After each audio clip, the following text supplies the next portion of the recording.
For 17 years, Barbara Morgan has been coming to Romania, training future constellation facilitators and holding this work with depth and precision. She belongs to the early generation shapes close to Bert Hellinger. She witnessed his method grow, evolve, and mature. This week, she came for the last time as a trainer in Romania. The work, however, continues. The workshop focused on the relationship with the mother and the interrupted movement toward her. That method in childhood when something stopped. And from that pause, entire adult lives take shape. In that room sat 3 generations. A cycle closing, a legacy continuing, and a path beginning. If you've done the work, achieved the goals, and something feels still unresolved, this conversation might show you why. Listen carefully. This episode doesn't add information. It changes position. Barbara, thank you so much for accepting my invitation to come to this interview. For me, it's very special because we just spent a whole 4 days with a lot of emotion and a lot of things going on through constellations. And also Dragos, as my co-host today, last time you were here as a guest, for making this possible, even for taking all you learned from Barbara. And I know that this is the last time you're going to come to Romania to do this work. And Dragos is going to keep doing it, hopefully. Hopefully, many years from now. Yeah. I think this is a very precious moment that you are here today, Barbara. It's not over to bring to a closure your whole activity in Romania with family constellation, but also to see the legacy that you left behind and all the things that the seeds you have planted and how they grew up until today. And like Simena said, we had 4 days, 4 very intense days. And you could see maybe the difference between the early days when you came here and how people were open or not too much open to this work and how they are today.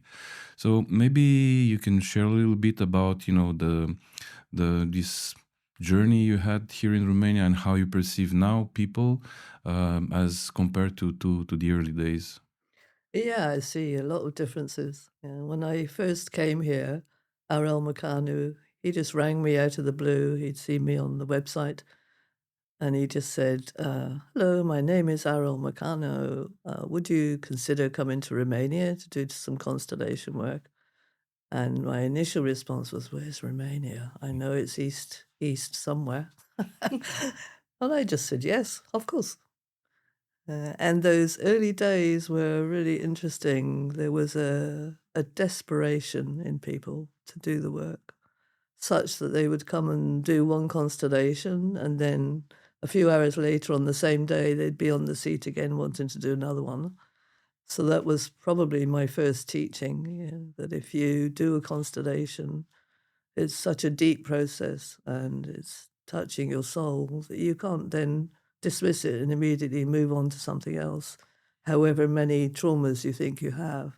If you don't value the work itself, it won't help you. So that was a major teaching, and that doesn't happen anymore.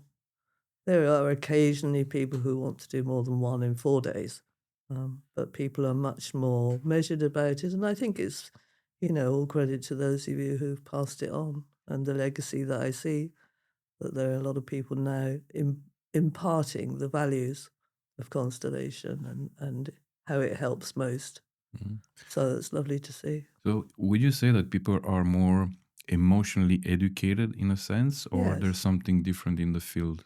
Yeah, I think they are more emotionally educated, yes. And the word has got around, more people are hearing about it. I don't know in terms of psychotherapy whether there are more people who are also having psychotherapy, whether that makes any difference or not, but definitely the word has got out. And not just the word, the teaching of the underlying values of constellation work. Well, I think in those early days, it was a rise, a wave of people who wanted to move on and do therapy in the sense of being a therapist, but also people who needed therapy.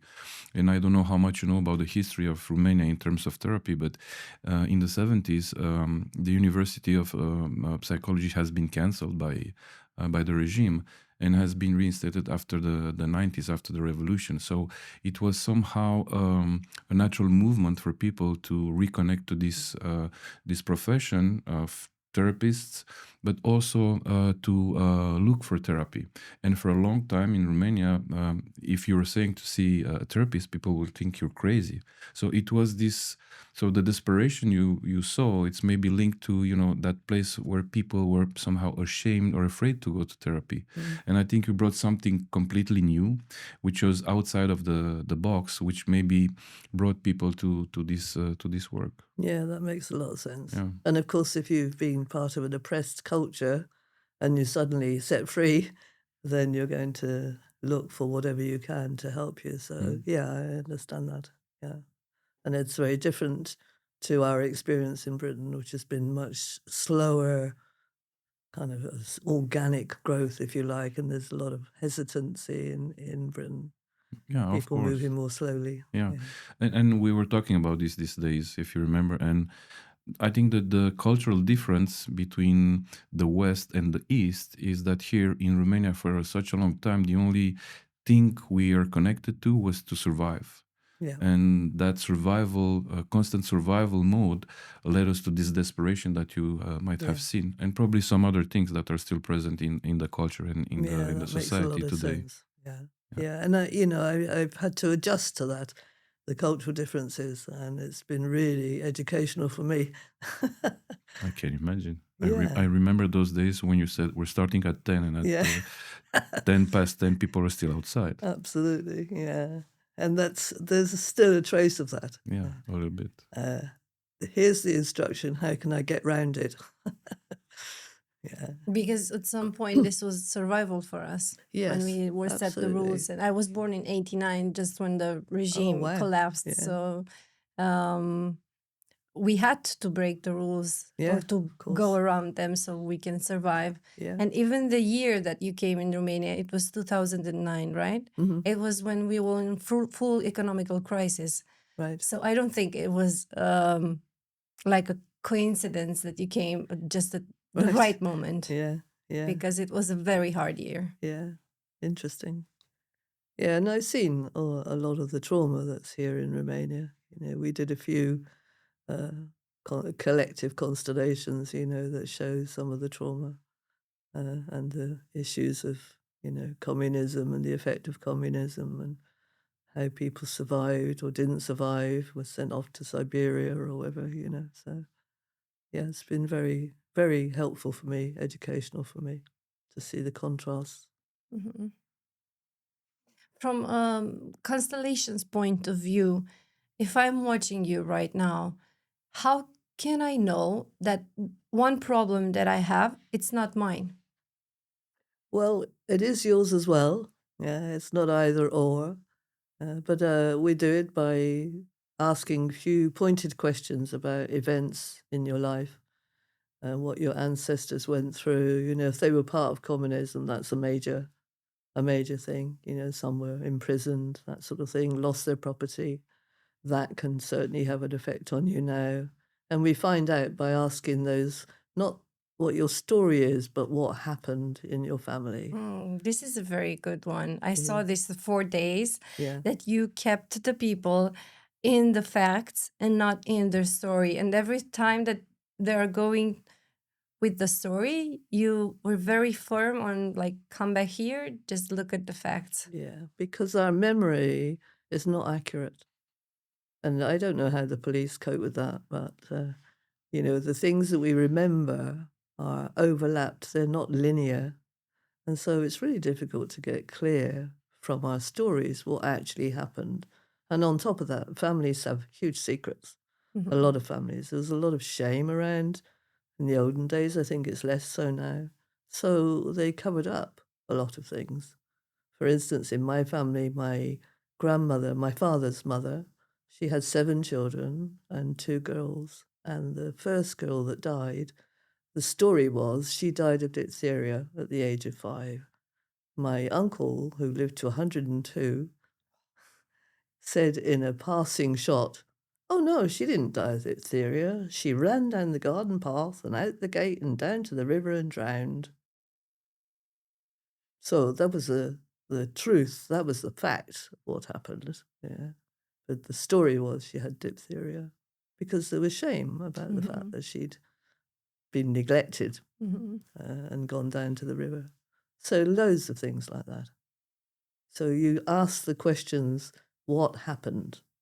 And that's the key question, really. And if they start to go, well, my mum said this to this, and I was told this and this and this. No, let's just come back. What actually happened?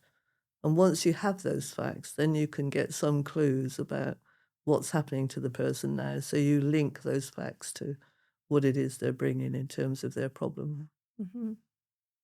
So, for instance, here in this country, there are a lot of abortions. And that was linked to poverty, all sorts of things, not having any other form of contraception. And some people in this generation find it hard to conceive. And what we can see sometimes in the constellations are that they're atoning for what their grandmothers did. Because, of course, they feel shame, the grandmothers, and then the mothers too. And if you feel shame, you will atone.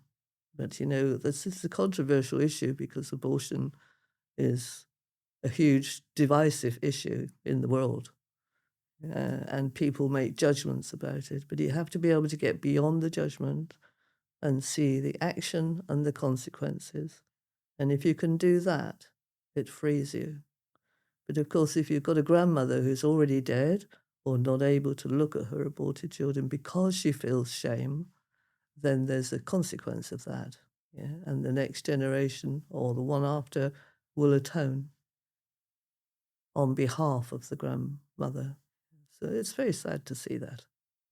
But if you do a constellation, there are times when you can free that up, when then the flow, the female flow is running, and then it's easier to conceive. Yeah. Well, I think what is needed also to be underlined is that all these movements you're talking about are happening unconsciously. Nobody's doing that consciously. So these are big forces underneath who are dragging us in those places to atone for the generations before. I mean, this is the difference between constellation work and therapy or psychodrama, these other forms of therapy. It's not that they don't have a use, but with constellation work, we're looking at what's not conscious.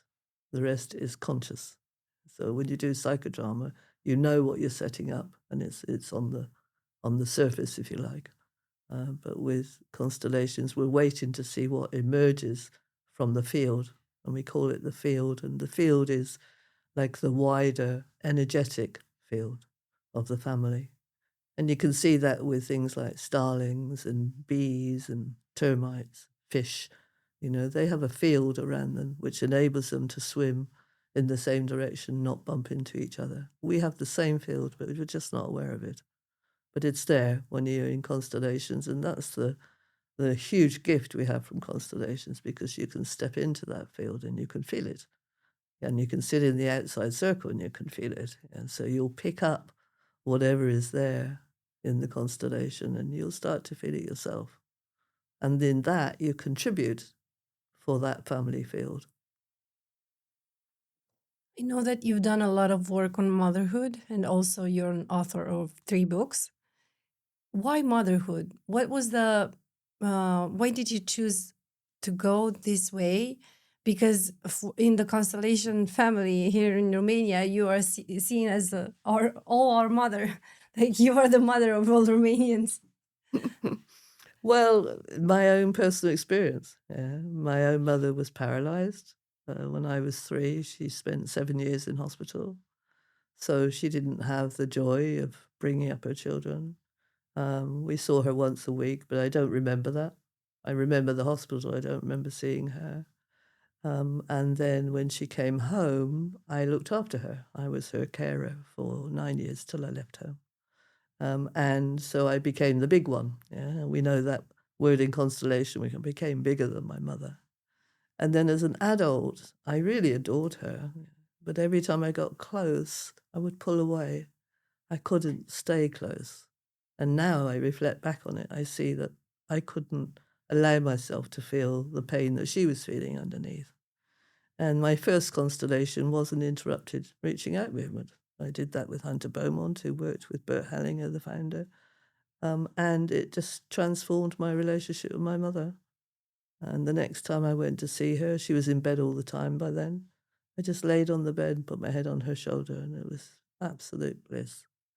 And I had 18 months of that before she died.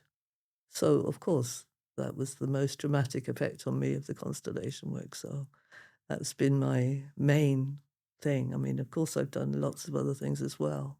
But I see that the relationship with the mother is absolutely key to how we run our lives. And if we don't get that bit right, then the rest of our lives are affected by that initial relationship. And because the mother carries the child, that's the most profound effect. And then, of course, you have the influence of the father as well. So if you don't get it right with your two parents, if you don't make peace with them, nothing else in life fits for you. So you take that into your relationships, you take it into work. You know, you might have a boss and the boss will become the mother or the father. Yeah, you can't resolve your life unless you resolve those initial relationships. And many people think they can, you know, and it's not about right or wrong. Sometimes they don't have access to the constellation work, sometimes they don't go along with it. But you can see it everywhere. Some go off on spiritual paths, nothing wrong with that, but they won't find their mother or their father unless you make that relationship right. Nothing will work fully. And then you'll have children of your own, maybe, and then you'll look to your children to give you what you think your parents didn't give you. And so the cycle goes on and they get resentful. So this is a large part of the constellation work, putting all that in order. Dear Mum, you're the only possible mother for me. You are in me.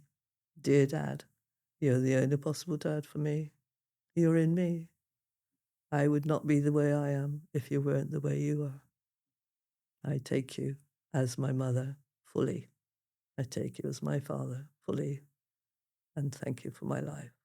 These are the sentences that we offer to people to help them to redress that order, to see that they don't and can't take care of their parents in that way. They are smaller because the parent gave them life. Even if they did nothing else, that makes them bigger. And so respect comes into it. And some cultures do have deep respect for their parents, but certainly in Britain, it's not there. So there's a lot of work that needs to be done to redress that, so that the parents become the important figures giving to their children and children can take. And then they're healthy in that relationship, they can give to their own children in a wholehearted way and not have expectations that their children will give to them, because it's a distortion. So in my constellation, I'm not going to talk about it. Just this, what really changed for me is the fact that I could see my mother's pain and my grandmother's pain and my great-grandmother's pain. Yeah. So when I saw that, it was, for me, it was really liberating, because it was not only about me, it was also about them, and not being like selfish and thinking about, you've done that to me or that. And just to look at the pain and see that it's in the field and I can do something different from now on for my daughter. So this was very precious. Yeah, and it widens your lens, you know. You see beyond the good and the bad. You know, once you see your parents in that wider context and you see their own trauma and how difficult it was for them, it changes something.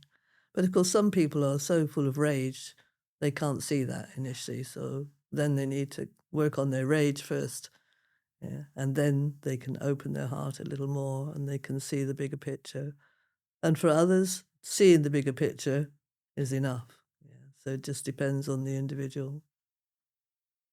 Yeah, and I think this is because we're so much caught in our stories. We were Yeah. saying before, memories are not accurate, and if something happens to us, it's because sometimes our parents are also traumatized. They had also some difficult childhood, and their parents couldn't provide maybe for them, so they're acting in a way that they've been taught to, and they taken from their parents. So, and for us children in this generation and maybe in the next generation, we are not able to see all these things, you know, the pain or the suffering of the parents.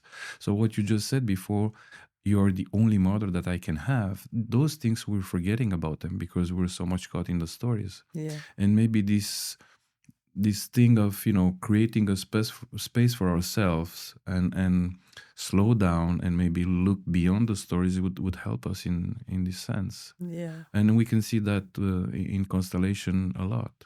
And I think this is also one of the gifts of the constellation, that we can open up a space. You were talking about the field, and I know you have been the editor of the journal, the international journal, the Knowing Field, which is, one of the main publication in the family constellation world. And in this field, we're giving a place and the space and the containment for the client to slow down and to open up those wounds or those places that he or she couldn't look before. Yeah. I think this is crucial. Yeah. And I mean, I think the effects, like here in Romania, is communism that had such a major effect. In Britain, it's the war. Yeah. So how men got wounded, deeply wounded, and they're only just beginning to realise that. How many men have got PTSD, you know, from fighting in the past. So that then has an effect on the family as well. It means the father may not be present either physically or emotionally. He's absent in some way. And then you'll have males who have a mother that's too close and a father that's not close enough. You know, that can be one of the effects of that. So they feel strangled by the mother. The mother's too interested in them because the father is absent in some way. Yeah? And there's no blame in that. You know, if you look at those bigger events, of course, you know, if someone has to go to war and kill people and see all their comrades killed and everything, then that's a dramatic effect on them. And how can they come back in life, you know?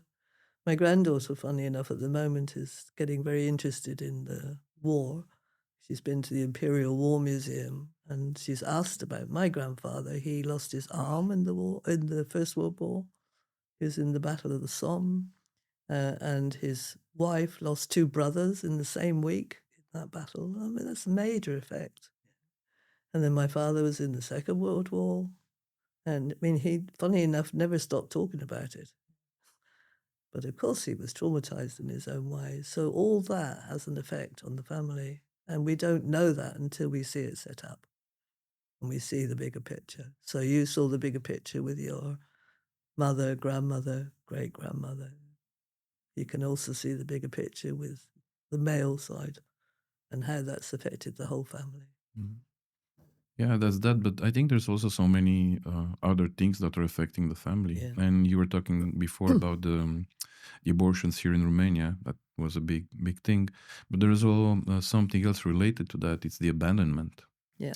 Because I don't know if you remember, but just after the 90s, we had a huge documentary made by the French television showing the orphanages where children have been abandoned. And my question to you is, you've been working a lot around the world in many places.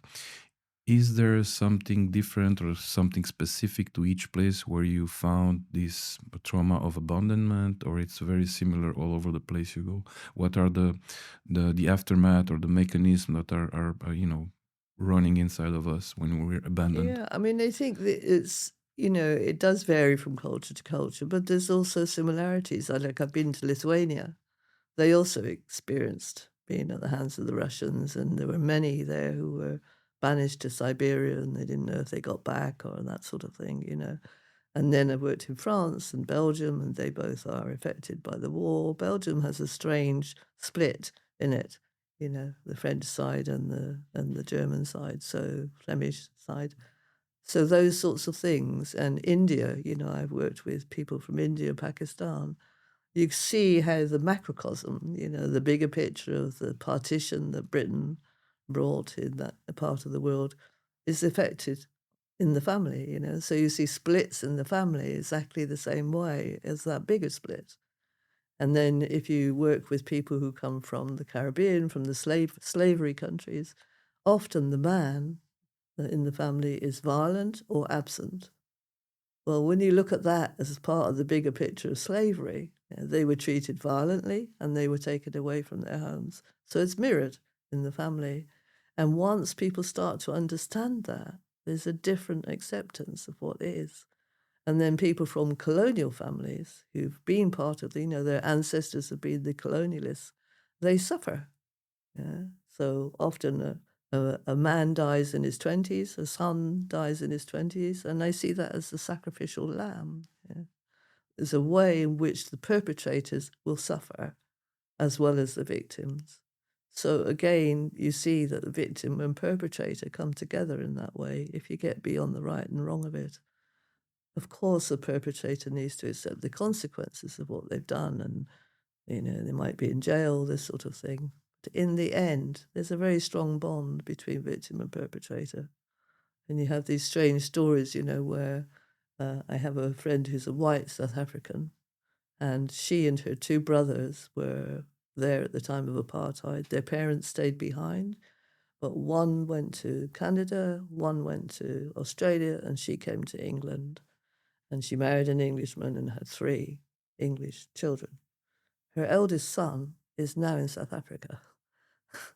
So he's working there and he's giving back, if you like. He's working with the tribes, that sort of thing. And she has to go to South Africa once a year, even though she doesn't agree with flying and everything, because it's in her soul. So, those are some of the effects that you see in various countries. Yeah, and it's not over and done with. It's the past in the present, and it's still operating now in our. And the more we can do in our generation, the freer our children are, and that's a good incentive to do this work. That you look at your children, and what do you want most? You want them to be happy and free. Of course. Yeah, and so you are willing to put yourself through some deep trauma at times, and it's very emotional, as you say. But it's worth it, if you see that your children are freer and happier as a result. So it's beautiful work. And once you're facilitating or training, it carries on being beautiful work because you get rewarded all the time by seeing the changes in people.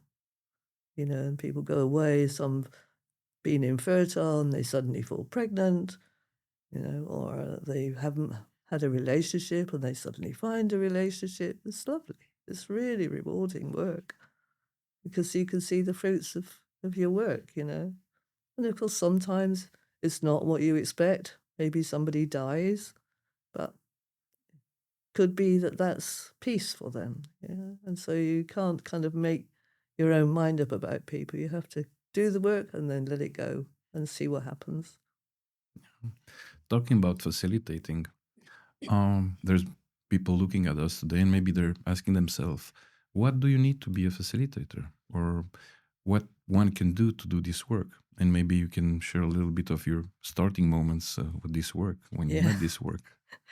Yeah, very interesting how it happened with me. I just finished my Gestalt psychotherapy training, 6 years, and I was looking on the table, and I never do this normally. I just saw a piece of paper, and the piece of paper had a picture of Bert Hellinger on it, and I saw the word illness, and of course that immediately reminded me of my mother, and I thought, oh, I'm going to go to that. Now, normally I would check out with a few people, get a recommendation, do I trust them, etc. I didn't. I just went on an intuition.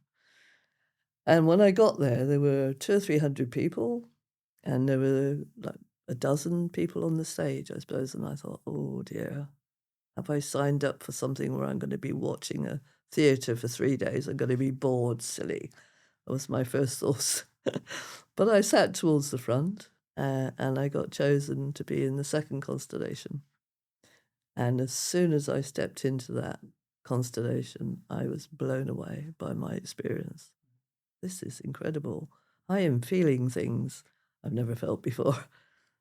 And so as soon as I'd finished those 3 days with Bert Hellinger, I wrote to him, and this is profound. I said, I really want to do this work. There's no training.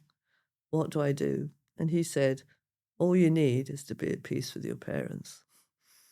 Such a simple sentence. Yeah. And of course, He then went on to offer trainings. I did trainings. I didn't do my own training. I just did workshops for 3 years. There was no training then. But, we have developed trainings over the years. There's trainings here. But that line, all you need is to be at peace with your parents, is still true. Because if you're at peace with your parents, you can work with anybody. And if you've done your reaching out movement, you can help other people do their reaching out movement, So he's right. That is all that's needed. But then he also said, first time I saw him in Greece, many of you may be thinking you can go away from here and do this work yourselves. And then there's a long silence. And then he said, yes, you can. Anybody can do this work. But please remember, we are calves before we are cows. So another of his profound sentences. And it's true, we can't suddenly leap to do the work without doing our own personal work first. And I'm sure this is true for you as well, half my training is personal work. Because that's, in a way, the essential. That's the ground that you have to lay. Do your personal work. Then you can be a facilitator. So, yeah. And then facilitators with lots of experience can then train to be trainers. Yeah, beautiful. What would you think is a good training format for somebody who wants to become a facilitator? What are the ingredients that need to be part of the training, and how should one choose a training program or another training program? What would you look for? I would say in choosing, go with your intuition, because this work is so much right brain intuition. Yeah, this is the important thing for me. Find the person or the people. Do you click with them? That would be my first step. But on a training itself, I like to see it as a bit like nature. So first of all, explore the landscape. What's the landscape of constellations? Have a look around. So there's a philosophy of constellation work. Get clear on what it's about. Yeah, the field, getting beyond right and wrong, the bond between victim and perpetrator, those sorts of things, honoring your parents, letting yourself be small, the orders, and then you learn the basics. And the basics I see as, okay, what is it like to be a representative? Feeling as a representative, perception as a representative, honoring the body over the brain. The left brain is a thinking, of course we need the left brain, but it's a thinking mechanism, and it's where all our language and all our stories reside. So if you're in a constellation, the less words you have, the more you're in your body, the better it is. Yeah. So we teach representative perception, and then offering sentences and trusting those sentences to come through the field to you. Yeah, so it's not a left brain thought out sentence. I have to memorize them and write them and say them right? Okay. Thank you for this advice. So the right brain is where the sentences come through. Yeah. And of course, some of them are to do with the orders and everything else. But when you're really embodied as a facilitator and you trust, those sentences just pop through into your head at the right time. And they're very succinct. Often they're just naming what is. And the what is not to do with what the person is saying. It's to do with where are they standing, how are they standing, what's their posture, how are they breathing. It's body focused. It's not focused on their stories. And so if you let somebody say their own sentence, you can guarantee their sentence will be the story that they've grown up with. Well, you were horrible to me, you were strict, you were too strict.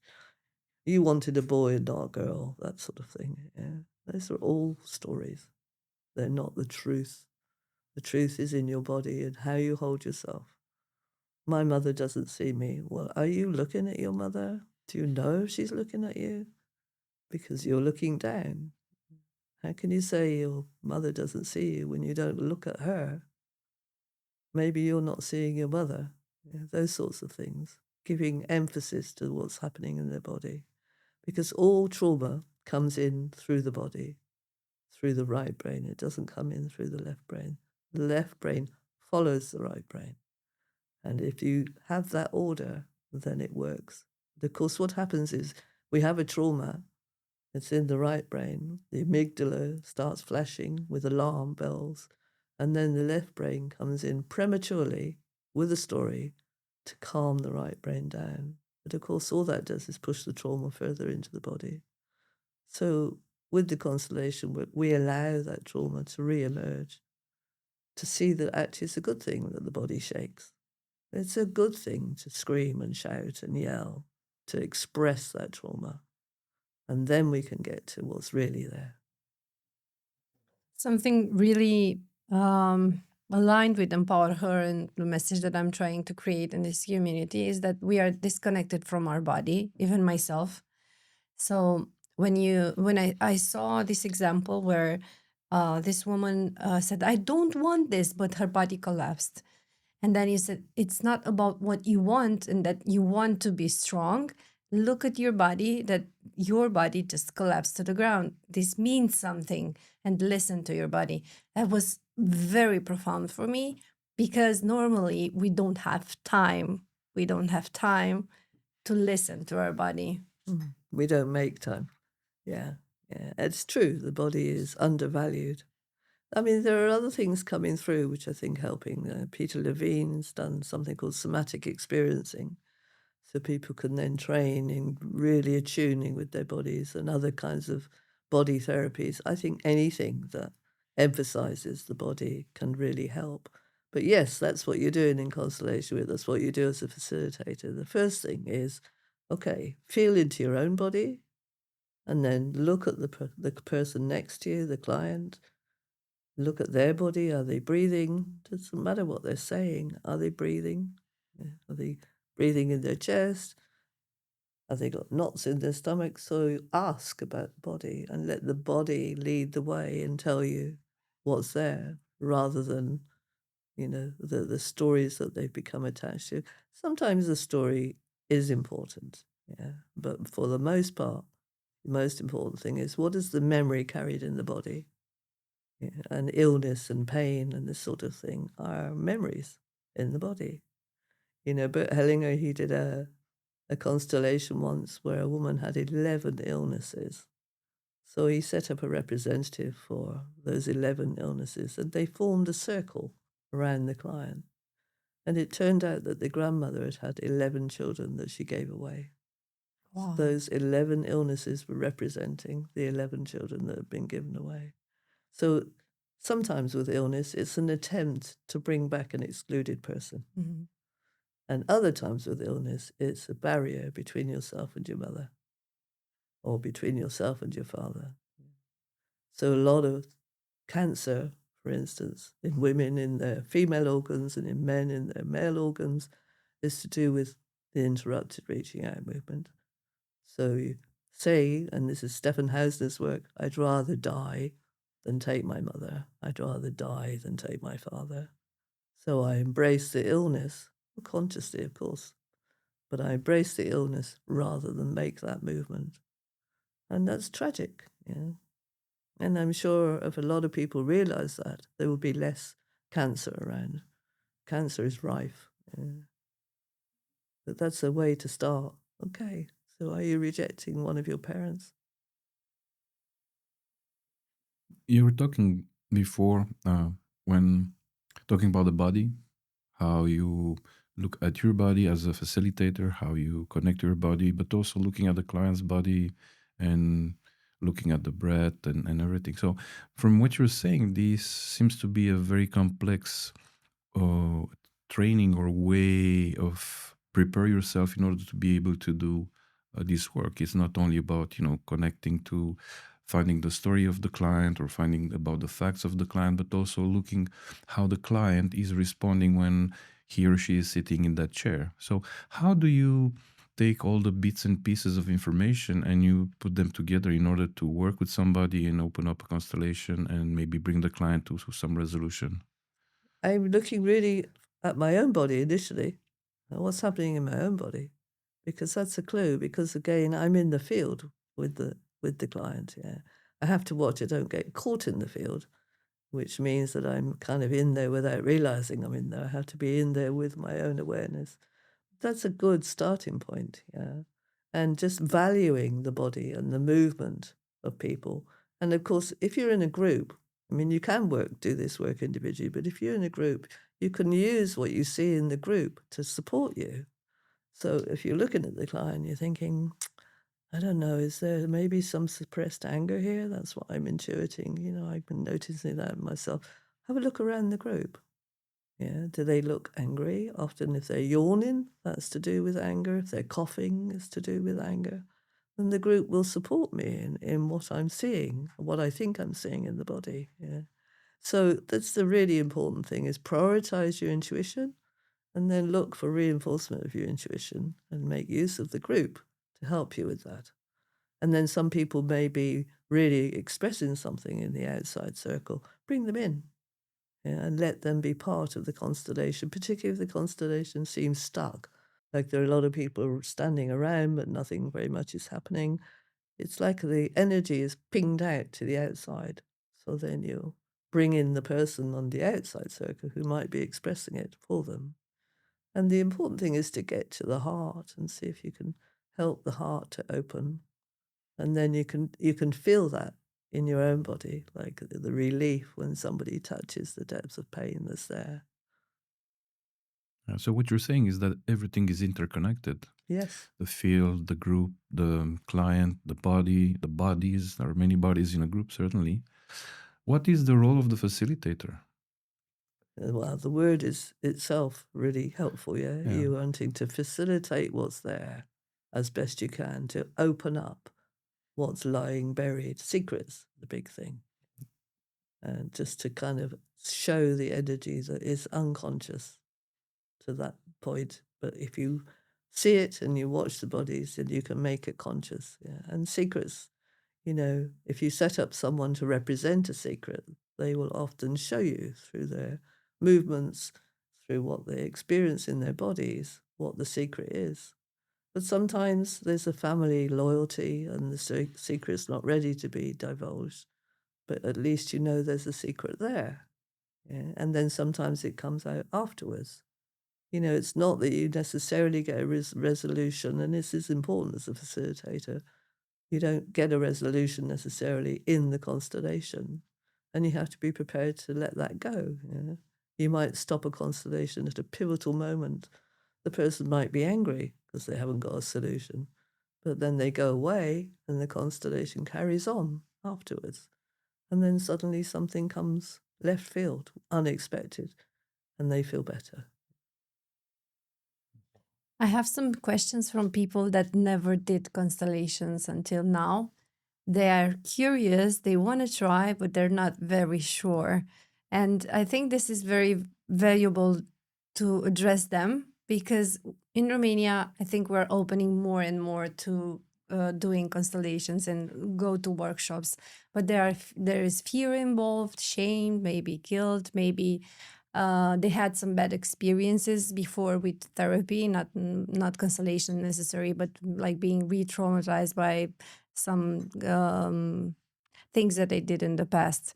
And one of them is, why does therapy, when does therapy stop being enough? What kind of problems usually need systemic work? Well, that's a big question. I had 11 years of therapy before I started constellation work. And, you know, for a while I dismissed it and thought, oh, didn't do anything in therapy. Constellations is all, therapy is nothing. After a while, I realized that maybe the therapy prepared me for the constellation work. So I reincorporated it and I began to value it again. And I'm glad I did that because, of course, there was a lot that I gained. One is that it's a container. So regardless of what you do in the session in therapy, you have a container because you meet the therapist regularly, week after week. And that of itself helps the person because often people haven't been contained. You know, you'll have families that are very constricted, or you'll have families that have no boundaries. And sometimes if you've come from a very constricted family, you end up not having boundaries yourself, and that's terrifying for a child. So having an experience of being contained can prepare you for constellation work. the beauty with constellation work is, when I left therapy, it was all concentrated on my mother and my father, what they did or didn't do to me. As soon as I did my first constellation, I saw that this was a much bigger thing. And I saw my mother in the context of her polio, how tragic that was for her, that she couldn't put her arms around her children, that sort of thing. I saw my dad in the context of the war he'd been in. His father was violent, so violence often can cover grief. 2 girls that died. I saw so many things from the constellation work that I hadn't seen from the therapy. But I can't say that I did what I did in constellations separate from the therapy, because the two ran into each other. What changes first after a real constellation? What should people notice in the days and months after? I mean, we can't say what's going to happen. For some people, they seem to have no changes at all, but actually the changes are very gradual.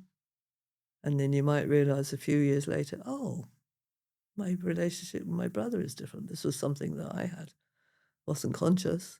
Oh, that's strange. Yeah, I'm getting on better with my brother than I did before. How come? Yeah, and that was something that I'd done, 18 months earlier. Sometimes the changes are radical and immediate. So I had a woman who did a constellation. She was in a relationship for 11 years. They just argued about money most of the time, and they wanted a child, and it wasn't happening. So they came together as a couple. We did her constellation. Can't remember hers so much, but when we did his, the line of men behind him wouldn't touch each other. So there's a big gap. I had lined up the men behind him. And I said to him, well, what's gone on in your male line? He said, and he sort of didn't see the importance of it. And he went, well, my grandfather, I guess he was a child in the First World War, and his house was bombed. And he was the only survivor. Is that important? So as soon as that was named, these men came up close behind him, and his whole body changed, his stature raised. And so I brought her in beside him, and she sobbed. This is the first time I felt him fully as a man. It was really beautiful, beautiful. Then she rang me the next day, and she said, I'm pregnant. I know I'm pregnant. It happened last night. And so 9 months later, sure enough, she had a child, and she said, that's my constellation baby. I think that this is the beautiful part of constellations, because normally when you go and learn something like on your left side brain, then you have to do something in order to make that happen. But in the constellations, you don't have to do anything. So this is the beauty, because it's all about, especially I'm talking as a woman, it's not so natural for us to do things like one after another, and be in this role in the morning, and then change the role in the job, and then be a mother again, and then be a wife, and be an entrepreneur, and all these roles, and doing so much. So for me, and not only for me, the fact that you don't have to do anything after you do your own constellations is so rewarding, and just trust the process and look back maybe months after and see what changed. I think this is really beautiful. Yeah, and we stress that. Yeah, it's like don't go and do things. Yeah, forget about your constellation. Don't dwell on it. Don't interfere with it. Don't talk about it too much. And I say, just see it as like a little gem in your heart. And you're holding that gem in your heart, and you don't know what's going to happen to it. And because often the outcome is not what you expect, it sort of comes from left field. So, you might think, oh, I've done a constellation on this process, I don't know, to find a new relationship. But I don't find the new relationship. And instead, a relationship that I have changes. So we can't predict how it's going to turn out. And I think that's the beauty of the work. It does require a lot of trust in the process. And it's difficult for some people to grasp that, because they're so used to controlling, talking about, sorting out. And many people find it really difficult not to be able to make meaning of what's happened. So I'm part of a group at the moment, I'm doing it upside down, and it's predominantly men, interestingly, Ian McGilchrist's work on the brain. So they're trying to understand the difference between the left and the right brain. And what I want to say to them is, oh, just come to a constellation and then you'll know in your own body the difference between the right and the left brain. Yeah. But they're trying to make meaning of it first. Maybe they'll end up in constellation work anyway. Who knows? But it's interesting, because that's the drive of the left brain. Let me understand this first. I'm not going to do anything till I understand it. Well, the female way is experience it and then understand it afterwards. Mm-hmm. And I think whether you're a man or a woman, to do it that way round is much more. It's true in education. If you have an experience in education and then you learn about it, that solidifies it much more than if you try to learn it all theoretically and it doesn't fit with your experience of life. So, yeah, that's the beauty with constellation, where you don't have to do anything afterwards. In fact, don't do anything afterwards. Just wait and see what happens. Yeah. Talking a little bit about that. So there's a lot of discussion about this method, about family constellations. There's a bit of controversy. It's not scientifically proven, things like that, like maybe other therapies. So maybe in order to touch a little bit those myths about family constellations, what are and what are not family constellations? That would be interesting, your point of view. Mm-hmm. Yeah, I mean, when I was doing the journal, there were discussions around this.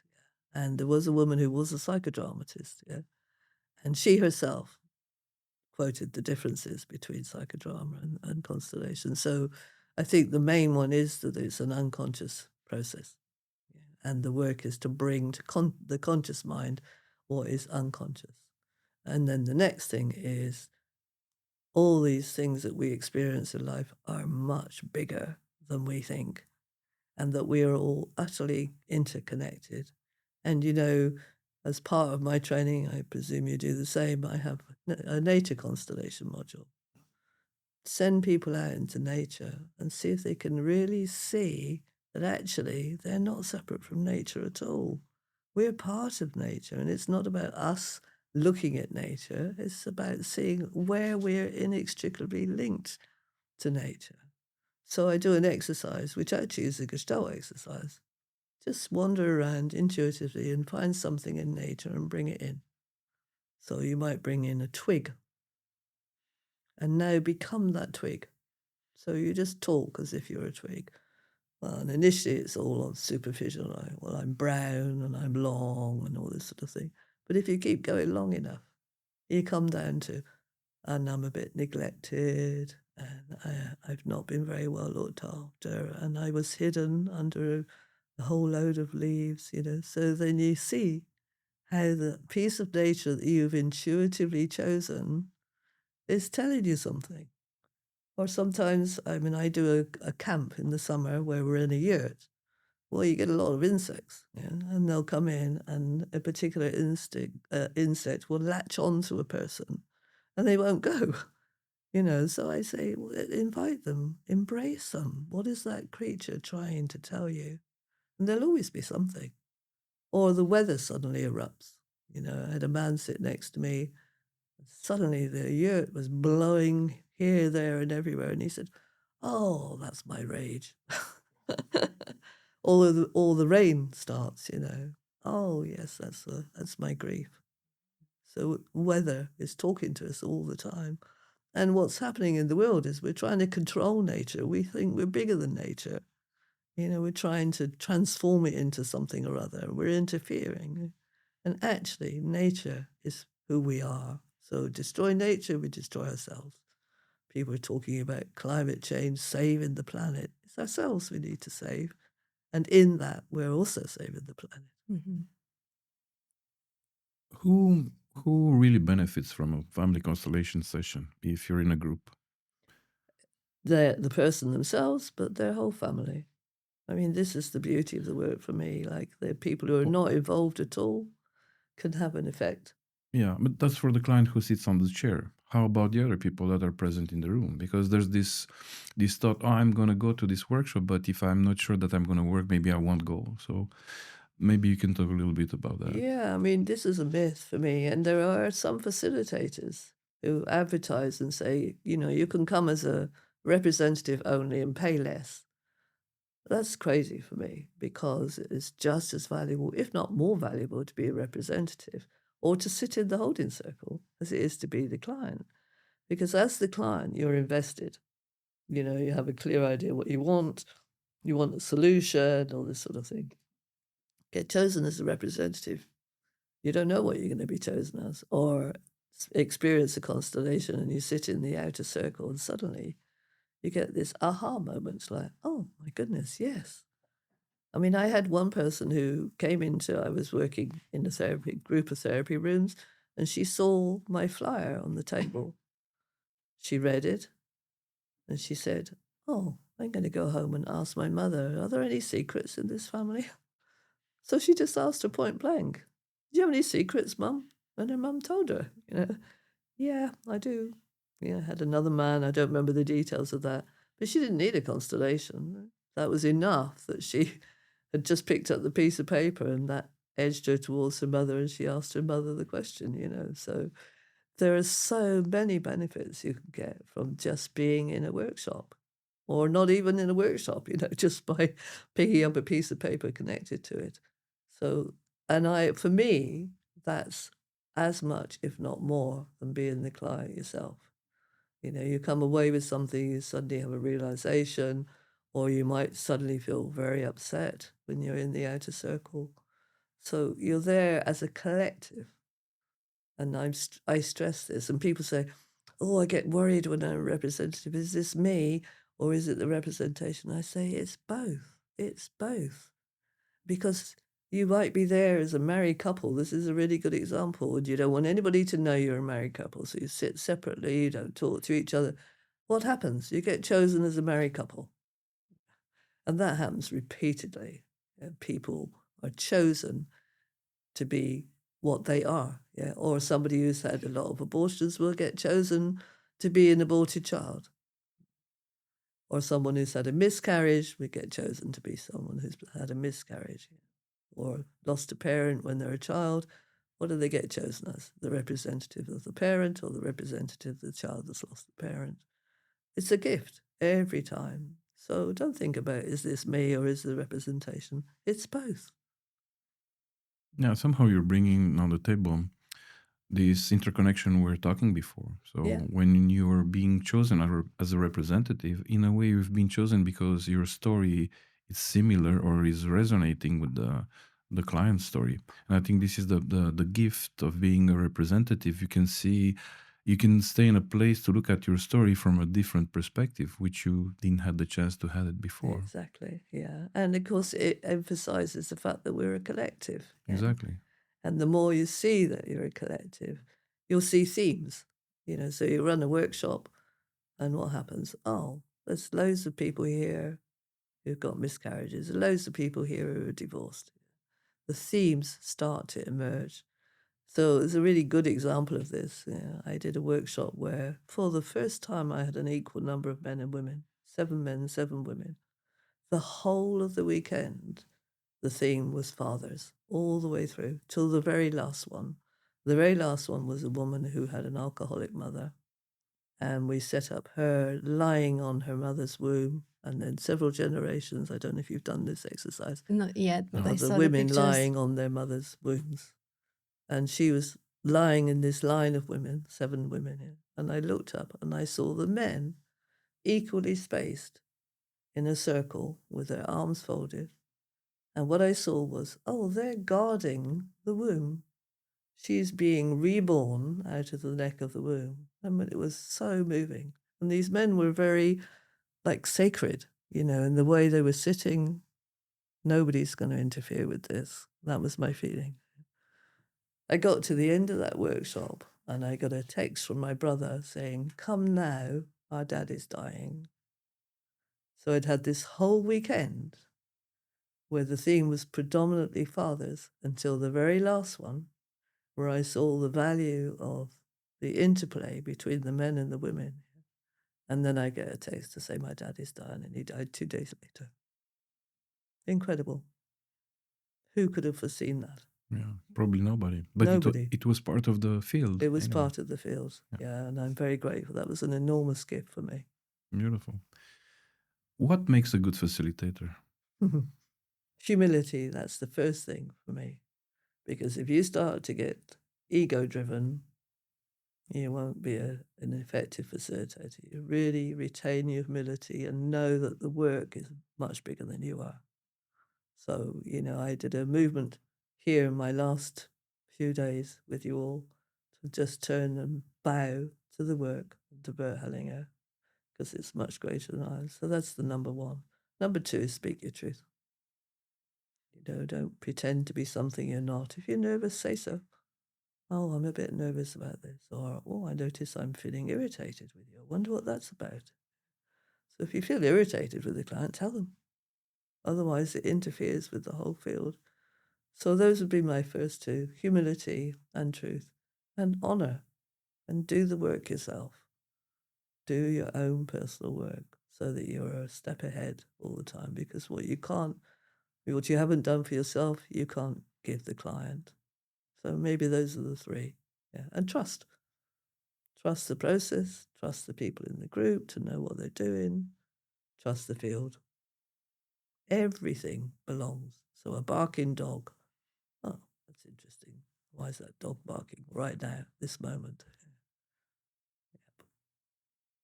Beautiful. Thank you.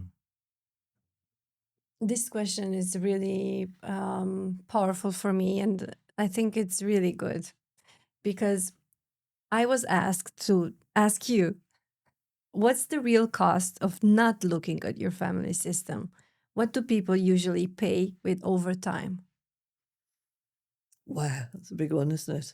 And the saddest thing for me is, because I've done the work, looking at what happens in my own family with people who haven't done the work. And I see people looking for validation from their children because they've rejected their parents. They wanted their children to look after them, wanted the children to be bigger than them. And of course, there's no blame in this. They are as they are because they haven't experienced constellation work, and they don't know the value of honoring their parents.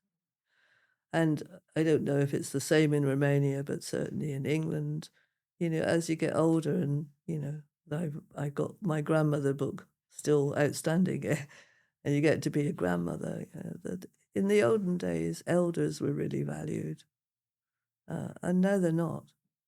And when my dad was dying, he was in a home, and I just saw all these old people lying around vegetating, and I thought, this is so sad. Because at the other end of the continuum are all these young adults with children. You talked about it earlier on, run off their feet, trying to do 1,000 things in one go. And here are all these old people who are vegetating. Why don't you put the two together? Mm-hmm. It just doesn't make sense to me. So it's very painful to see these things and to see patterns that repeat themselves over generations, and people getting ill. And you think, all I need to say is, why don't you do a constellation? But of course, not everybody's open to it, and you can't make somebody do something they're not ready for. So I find that as I get older, it's more and more painful to see what's there that could be helped, and just people are just not ready for it, and I just have to accept that and bear the pain of it, especially if it's family. Yeah. Mm-hmm. This goes right to the next question. Who should not go to constellations yet? I mean, what tells you someone isn't ready? They have to be open to change. Sometimes change requires a lot of courage. We say don't do anything, but yes, somebody may see from a constellation they need to leave their marriage. Well, that's a big step for somebody to have to make, and for some people it's too much. Or they might have to reveal a secret that they've held on to for all of their lives, and they're not ready to reveal that secret, so they're not going to come. And if it's something that they are judging themselves about, they're even less likely to come. So you can't force that. And I've had to learn that over time. And it does require sometimes to keep your mouth shut and not try and push the river, because it's not gonna work if you try and push the river. I had a man who came, funny enough, it was repeated in these last 4 days by somebody. And he came at the beginning of the workshop and he said, "I'm just here to support my wife." So I said, "Okay, that's fine. Just here to support my wife." And he kept being chosen as a representative. He was a brilliant representative. He was right in there and he knew what he was doing. "I'm just here to support my wife." And it got right to the end of the weekend, the last constellation, and everybody else had worked. So I said, "Are you just here to support your wife? Or would you like to do a constellation?" And he did. And it was beautiful, really beautiful. So sometimes people come in, and I don't know if the wife planned that. They come in through the side door and they don't know that they're coming in for something like that. And it can be beautiful. And because this is the last question, I'm going to honor you to make the last question. Oh, that's a tough one. Well, there's 2 questions in one question. What was the most challenging constellation you ever had? And what was the most satisfying constellation you led?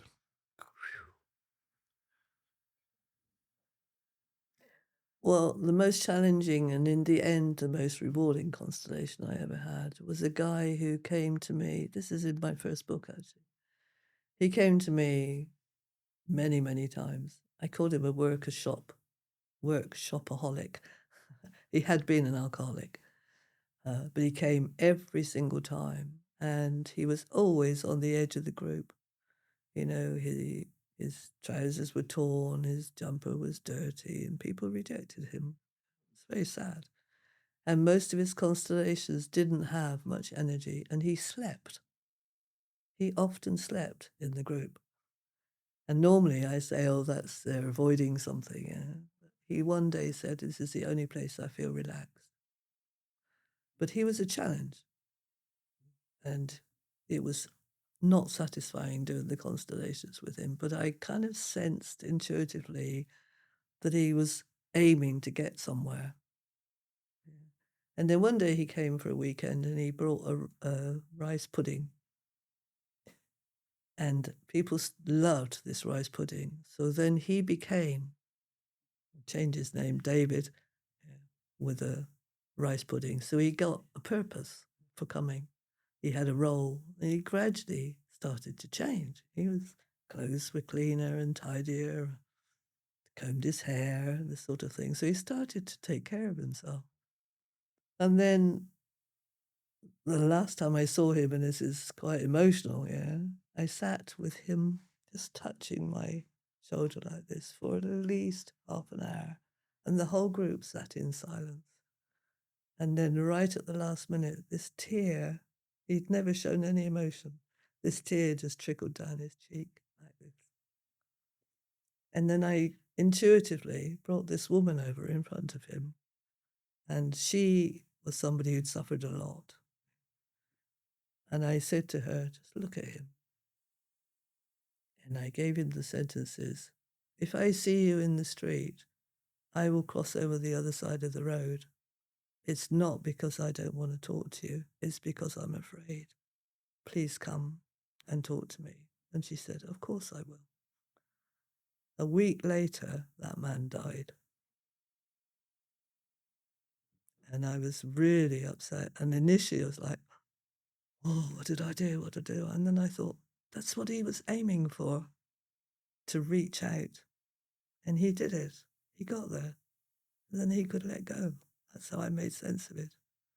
And I went to his funeral, and his brother was there. He was exactly the same, cut off. And his sister came up to me and said, "He's been trying for years to get me to go to constellation work, and I never made it." And I said to her, "It's never too late." But she never did come. But we held a vigil for him with all the people in the groups who'd seen him over the years, And I don't know, I hope But somehow that reached him or his family because everybody was saying such beautiful things about him. So that was profound for me. Yeah, thank you for sharing a Mm. beautiful story. Yeah, thank you. I would like to. We're at the end now, and I would like to thank you personally for everything you brought to this country, for everything I've learned from you. We told you that a few days ago, but I'm gonna say it again because it feels like closing a big chapter for you and for me also, and maybe for other people. And I think this closing is also an opportunity for other doors that will be opening for you, for us. And somehow it feels that you really left something solid here. And what you left, me and maybe also others are passing on to the new generation to do this work. And maybe in this way, we all contribute a little bit to make this world a better place. So thank you. Well, that's profound. And thank you. I mean, you gave me such a send-off. It was amazing to see all these people come back from the past and revisit me, and all the slides and the films that you showed me. It was just amazing. And I've learned so much. I just remember Bert Hellinger saying, "Why would that be? What would I be without my teachers?" Yeah. And I have to thank you for that, and also some other people. And thank you for the legacy and for passing the work on. That's so rewarding. It's wonderful. Also, I want to thank you both for coming and for accepting my invitation. And as I can see in a systemic ways that are three generations sitting at the table. Yeah. And then you passed it to him and now he's passing to me. And I maybe from all the, I represent all the students that are doing the work with Dragos and you are a teacher. So if for you, one chapter is closing, for you it's continuing, and for me it's just starting. So I think it's really nice to put it this way, and I'm very grateful and very honored to have met you. Thank you so much for inviting me. I've actually really enjoyed it. And it is lovely to have a legacy. If I can say some words about my dad when he was dying, he never knew what I was doing. He didn't know what constellations were. And he said, "I don't know what happens after you die."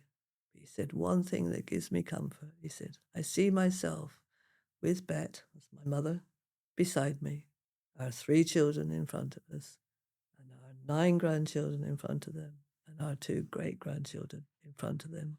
Life goes on beyond me." Beautiful. Thank you. Thank you. Thank you. Thank you both.